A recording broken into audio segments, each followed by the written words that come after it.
Hello বন্ধুরা, আবার একটি নতুন ভিডিও নিয়ে চলে আসলাম বন্ধুরা। তার আগে বন্ধুরা, বিসমিল্লাহ ফার্ম চ্যানেলটি এখনই সাবস্ক্রাইবার করে দিন এবং একটি লাইক অবশ্যই দিয়ে দিন বন্ধুরা। আজকে আলোচনা করব বন্ধুরা, আজকে 36 দিন আমার ব্রয়লার মুরগির বয়স বন্ধুরা। আমার ব্রয়লার মুরগি ছিল 45টা নিয়ে এসেছিলাম। আমার চ্যানেলে সব A to Z ভিডিও দেওয়া আছে। 45টা নেওয়ার মধ্যে আমি আর এখন আছে 15টা আছে, সব বিক্রয় করে দিয়েছি এবং আমি খুচরা বেচেছি, সেটা হচ্ছে 160 টাকা কেজি। আলহামদুলিল্লাহ অনেক সুন্দর দামে বিক্রয় করেছি।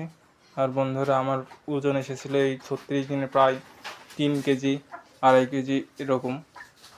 আর বন্ধুরা, চ্যানেল নতুন হলে এখনই সাবস্ক্রাইবার করে দিন। আর এরকম নতুন নতুন ভিডিও পেতাম, চ্যানেলটা এখনই সাবস্ক্রাইবার করে দিন। আর বন্ধুরা, আমি এই 36 দিন আমার মুরগিকে কোনো ভ্যাকসিন দিছিলাম না, শুধু 45টা মুরগি লালন পালন করছিলাম বন্ধুরা। ভিডিওটা এই পর্যন্তই আজকে। ধন্যবাদ।